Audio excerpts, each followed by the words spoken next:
Hello, ladies and gentlemen, and welcome to another edition of Mr. Merrigan's Moments in U.S. History. And as we look today, we're going to continue looking at World War I, and we're going to be able to describe how the United States prepared to fight in the war, how they prepared to fight in World War I. So we'll talk a little bit about how they mobilized. We'll talk a little bit about the National War Labor Board. We'll talk a little bit about rationing and the sacrifices that were asked of people. We'll also talk about some of the opposition to World War I, including from Socialists and Pacifists. And then we're also going to talk about how the United States tried to control what was said about, say, the government during World War I to kind of wrap things up today.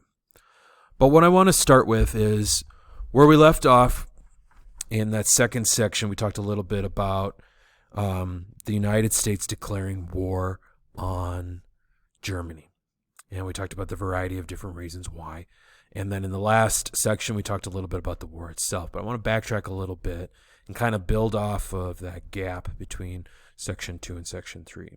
So after declaring war on Germany in 1917, basically what you saw was what we call mobilization, which is the gathering of resources. It's preparing for war.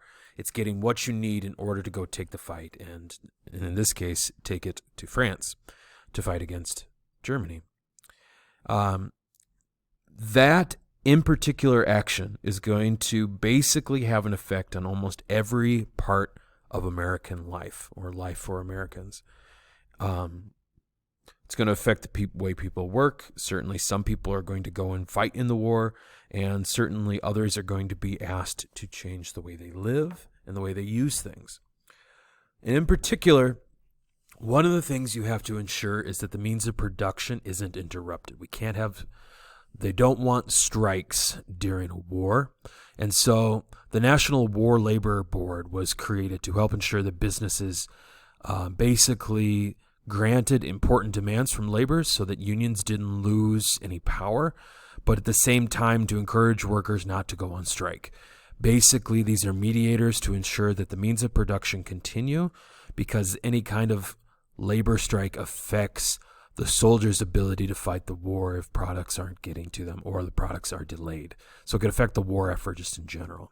The other thing you need to do is be able to pay for this, because war is expensive, not only in ensuring that your soldiers have what they need and you're paying your soldiers, but also certainly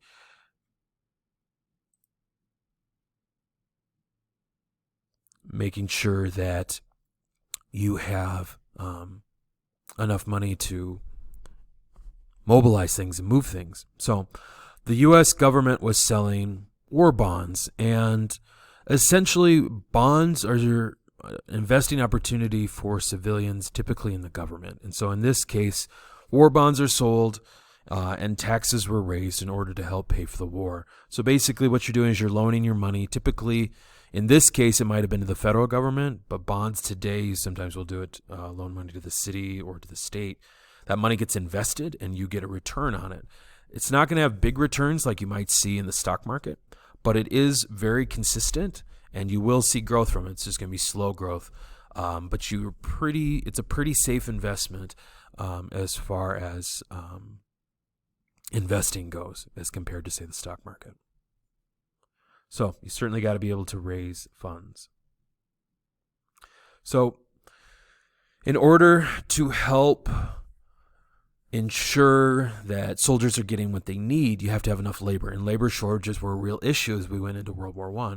And that really opened up a lot of new opportunities for women. And women will really capitalize on that in World War II. You're also going to see in this time period some major shifts in where people live. So a large number of African Americans are going to actually leave their homes in the rural South to go and work in the cities, because there is a labor shortage and because there is more opportunity outside of farming. And so you're going to see a large exodus from these southern rural towns by African Americans into these northern cities in an event that we call the Great Migration. And again, that's following economic opportunity. You also have Americans being asked by the government, by a newly created administration called the Food Administration, which is led by Herbert Hoover, who later on is going to be president. And he's going to this particular administration is going to ask people to start rationing their food, giving out certainly scarce items at a limited basis, asking people to use only what they need, and asking people not to not to store large amounts of food, and the opportunity to essentially consume less so that more can be given to soldiers as well. And then you also have the Committee on Public Information, which is partially using propaganda, but it's trying to promote the war, particularly trying to get Americans to see it as a battle for democracy and a battle for freedom, in the idea that we're tearing down, these czars and these kaisers, and we're making room for democracies, and we're allowing more people to vote. That's the goal. Now, that public opinion is going to differ depending on what group we're talking about in the United States. So in this last part, I want to talk a little bit about how Americans, some, disapproved of the war and why they disapproved of it. And then also certainly want to get into how the United States tried to approve legislation, actually did approve legislation in order to try to control that public opinion. So you're going to see opposition throughout the country, but predominantly you're going to see it from two larger groups. You're going to see them from groups that we call Socialists and Pacifists. And so, sorry about that, ladies and gentlemen. We had a quick interruption here at school. So when we look at, my apologies. So those two big groups are Socialists and Pacifists. Now, Socialists, certainly with the Bolshevik Revolution in Russia, have certainly seen their model being expanded. And so socialists, just to kind of break down, are a group of people, and typically they're political, that believe that industries should be publicly owned or run by the government rather than by private individuals, with the idea that the government could be more fair about distribution and potentially also play a more active role in regulating that business to make sure that it's fair for more people. It does sometimes encourage less competition, which in some cases can hurt consumers. The other group is pacifists.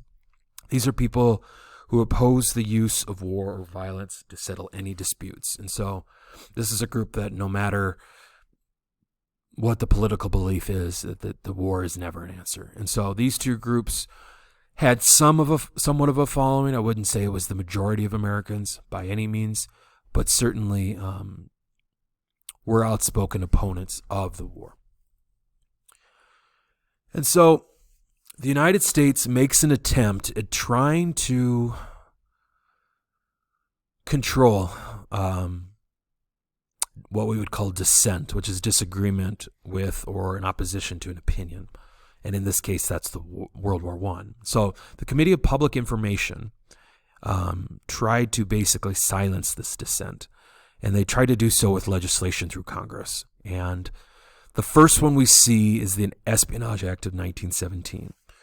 Basically, this one wants to ensure that there's no civilian spies and that any spies caught in the United States will be greatly punished. So basically, it provides very stiff, very harsh penalties for spying or in anything that was considered to be aiding the enemy. Basically, this is trying to ensure that no Austrian American or German Americans might be aiding the Central Powers in any capacity towards the war. Another one certainly are the Sabotage Act and the Sedition Act. These acts basically make it a crime to say, to print, or to write any criticism that is perceived to be negative about the government or about the military. And this is trying to ensure that the opinions of the government, or the opinions of the people don't in any way hurt the war effort. This is a very controversial move, and we've seen the United States government do this in war before, and we've certainly seen even presidents like John Adams do it before. And it's a very controversial move, especially for a country that believes in freedom of speech.